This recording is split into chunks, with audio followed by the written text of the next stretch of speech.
24 जून 2026 रोजी कोल्हापुरातील राजेंद्रनगरमध्ये घरफोडी झाली होती। त्यावेळी 12 तोळे वजनाचे सोन्याचे दागिने चोरीला गेले होते। राजारामपुरी पोलिसांसह स्थानिक गुन्हे अन्वेषण शाखेकडून या चोरीचा तपास सुरू होता। दरम्यान 19 ऑगस्टला मिळालेल्या गोपनीय माहितीनुसार शिरोळ तालुक्यातील अंकली पुलाजवळ पोलिसांनी सापळा लावला होता। घरफोडीतील दागिने विकण्यासाठी आलेल्या गणेश चव्हाणला पोलिसांनी ताब्यात घेतलं। त्याच्याकडून 16,09,000 रुपये किमतीची 12 तोळ्याची सोन्याची लगड जप्त करण्यात आली।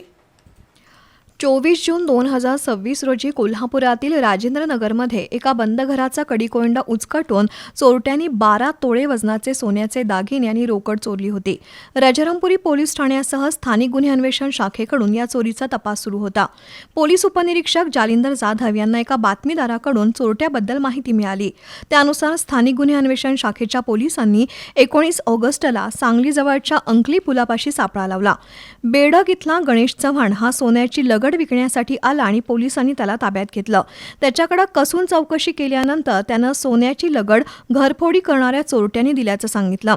त्याच्याकडून सोन्याची लगड, मोबाईल आणि दुचाकी असं 16,09,000 रुपये किमतीचं साहित्य जप्त केलंय। आता पोलीस घरफोडी करणाऱ्या मूळ चोरट्यांचा शोध घेत आहेत।